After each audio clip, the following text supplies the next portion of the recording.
Train के AC compartment में मेरे सामने की सीट पर बैठी लड़की ने मुझसे पूछा, हेलो, क्या आपके पास इस मोबाइल की सिम निकालने की पिन है? उसने अपने बैग से एक फ़ोन निकाला। वो नया सिम कार्ड उसमें डालना चाहती थी, लेकिन सिम स्लॉट खोलने के लिए पिन की ज़रूरत पड़ती है, जो उसके पास नहीं थी। मैंने हाँ में गर्दन हिलाई और अपने क्रॉस बैग से पिन निकालकर लड़की को दे दी। लड़की ने थैंक्स कहते हुए पिन ले ली और सिम डालकर पिन मुझे वापस कर दी। थोड़ी देर बाद वो फिर से इधर उधर ताकने लगी। मुझसे रहा नहीं गया। मैंने पूछ लिया, कोई परेशानी? वो बोली, सिम स्टार्ट नहीं हो रही है। मैंने मोबाइल मांगा, उसने दे दिया।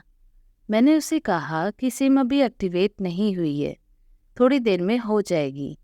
एक्टिव होने के बाद आईडी वेरिफिकेशन होगा, उसके बाद आप इसे इस्तेमाल कर सकेंगी। लड़की ने पूछा, आईडी वेरिफिकेशन क्यों? मैंने कहा, आजकल सिम वेरिफिकेशन के बाद एक्टिव होती है। जिस नाम से ये सिम उठाई गई है उसका ब्यौरा पूछा जाएगा, बता देना। लड़की बुदबुदाई। ओह, मैंने दिलासा देते हुए कहा, इसमें परेशानी की कोई बात नहीं।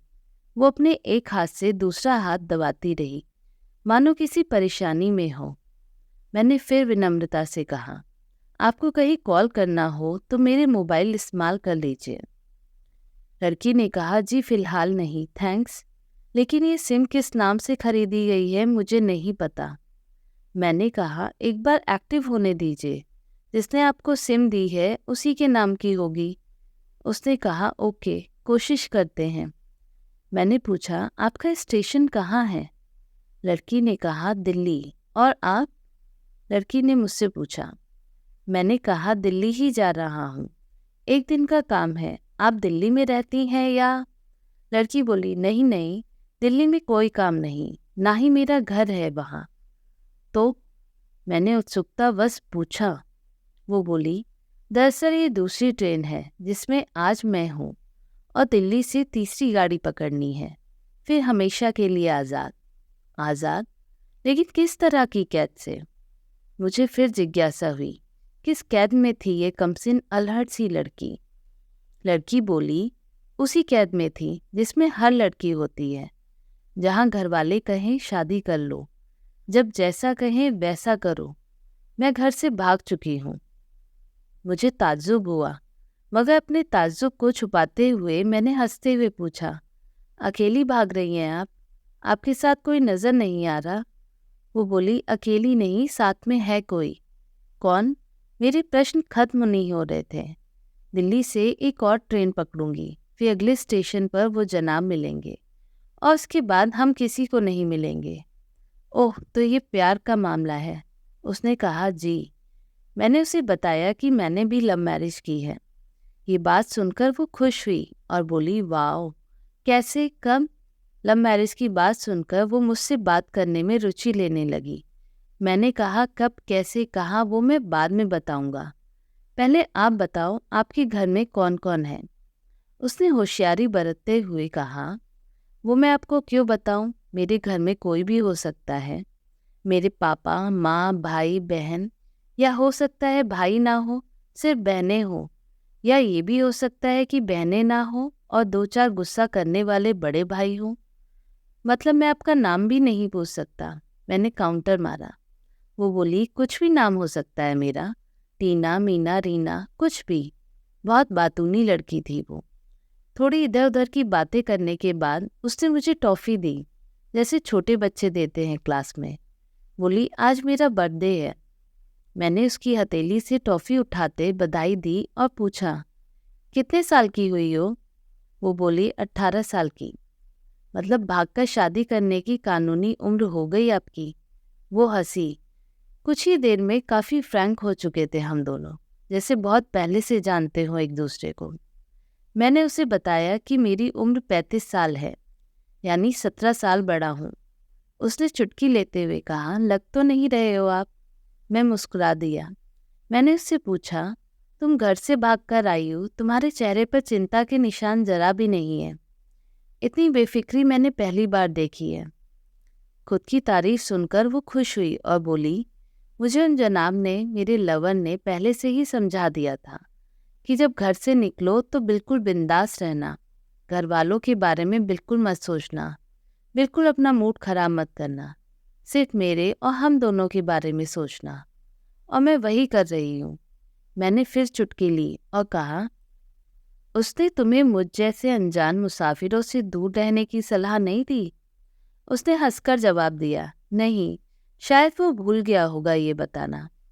मैंने उसके प्रेमी की तारीफ करते हुए कहा, वैसे तुम्हारा बॉयफ्रेंड काफ़ी टैलेंटेड है। उसने किस तरह से तुम्हें अकेले घर से रवाना किया, नई सिम और मोबाइल दिया, 3 ट्रेन बदलवाई ताकि कोई ट्रैक ना कर सके। Very talented person.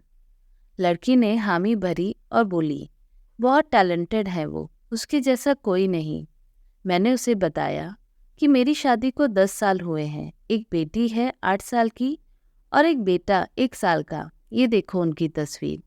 मेरी फ़ोन पर बच्चों की तस्वीर देखकर उसके मुंह से निकल गया, सो क्यूट। मैंने उसे बताया कि ये जब पैदा हुई तब मैं कुवैत में था, एक पेट्रोल कंपनी में बहुत अच्छी जॉब थी मेरी, बहुत अच्छी सैलरी थी। फिर कुछ महीनों बाद मैंने वो जॉब छोड़ दी और अपने ही कस्बे में काम करने लगा। लड़की ने पूछी, जॉब क्यों छोड़ी? मैंने कहा, बच्ची को पहली बार गोद में उठाया तो ऐसा लगा जैसे मेरी दुनिया मेरे हाथों में है। 30 दिन की छुट्टी पर घर आया था, वापस जाना था लेकिन जा ना सका।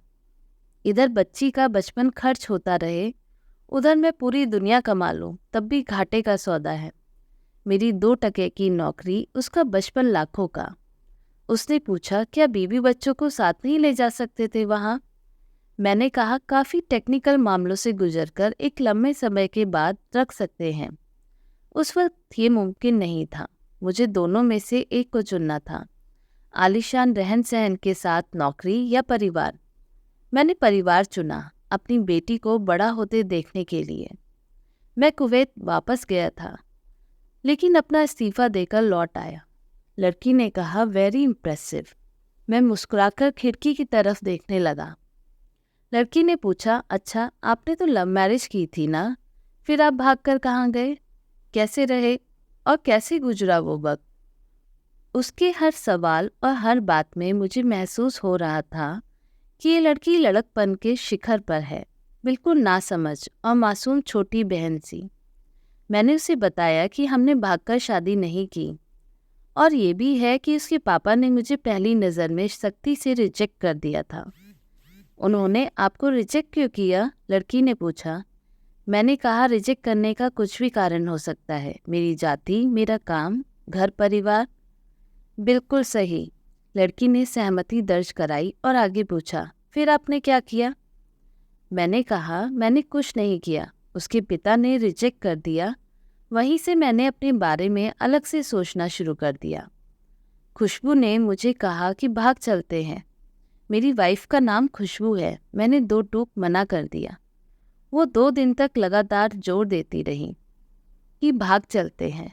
मैं मना करता रहा। मैंने उसे समझाया कि भागने वाले जोड़ों में लड़की की इज्जत पर कोई खास फर्क नहीं पड़ता, जबकि लड़की के पूरे कुल की इज्जत धुल जाती है। भगाने वाला लड़का उसके दोस्तों में हीरो माना जाता है, लेकिन इसके विपरीत जो लड़की प्रेमी संग भाग रही है वो उल्टा कहलाती है। मोहल्ले के लड़के उसे चालू कहते हैं। बुराइयों के तमाम शब्दकोश लड़की के लिए इस्तेमाल किए जाते हैं। भागने वाली लड़की आगे चलकर 60 साल की वृद्धा भी हो जाएगी, तब भी जवानी में किए उस कांड का कलंक उसके माथे पर से नहीं मिटता। मैं मानता हूँ कि लड़का लड़की को तौलने का ये दोहरा मापदंड गलत है, लेकिन हमारे समाज में है तो यही। ये नज़रिया गलत है, मगर सामाजिक नज़रिया यही है। वो अपने नीचे का होंठ दांतों तले पीसने लगी। उसने पानी की बोतल का ढक्कन खोलकर एक घूंट पिया। मैंने कहा, अगर मैं उस दिन उसे भगा ले जाता तो उसकी माँ तो शायद कई दिनों तक पानी भी ना पीती। इसलिए मेरी हिम्मत ना हुई कि ऐसा काम करूं। मैं जिससे प्रेम करूं उसके माँ बाप मेरे माँ बाप के समान ही हैं, चाहे शादी ना हो तो ना हो। कुछ पल के लिए वो सोच में पड़ गई, लेकिन मेरे बारे में और अधिक जानना चाहती थी। उसने पूछा, फिर आपकी शादी कैसे हुई? मैंने बताया कि खुशबू की सगाई कहीं और कर दी गई थी। धीरे धीरे सब कुछ नॉर्मल होने लगा था। खुशबू और उसके मंगेतर की बातें भी होने लगी थी फ़ोन पर। लेकिन जैसे जैसे शादी नज़दीक आने लगी, उन लोग की डिमांड बढ़ने लगी। डिमांड मतलब? लड़की ने पूछा। डिमांड का एक ही मतलब होता है, दहेज की डिमांड। परिवार में सबको सोने से बने तोहफे दो, दूल्हे को लग्जरी कार चाहिए, सास और ननद को नेकलेस दो, वगैरह वगैरह। बोले हमारे यहाँ रीत है। लड़का भी इस रीत की अदायगी का पक्षधर था। वो सगाई मैंने तुड़वा डाली, इसलिए नहीं कि सिर्फ मेरी शादी उससे हो जाए, बल्कि ऐसे लालची लोगों में खुशबू कभी खुश नहीं रह सकती थी, ना उसका परिवार। फिर किसी तरह घरवालों को समझा बुझाकर मैं फ्रंट पर आ गया और हमारी शादी हो गई। ये सब किस्मत की बात थी। लड़की बोली, चलो अच्छा हुआ आप मिल गए, वरना वो गलत लोगों में फंस जाती। मैंने कहा, जरूरी नहीं कि माता पिता का फैसला हमेशा सही हो, और ये भी जरूरी नहीं कि प्रेमी जोड़े की पसंद सही हो। दोनों में से कोई भी गलत या सही हो सकता है। काम की बात यहाँ है कि कौन ज़्यादा वफादार है। लड़की ने फिर से पानी का घूंट लिया और मैंने भी। लड़की ने तर्क दिया कि हमारा फैसला गलत हो जाए तो कोई बात नहीं, उन्हें ग्लानि नहीं होनी चाहिए। मैंने कहा, फैसला ऐसा हो जो दोनों का हो, बच्चों और माता पिता दोनों की सहमति, वो सबसे सही है।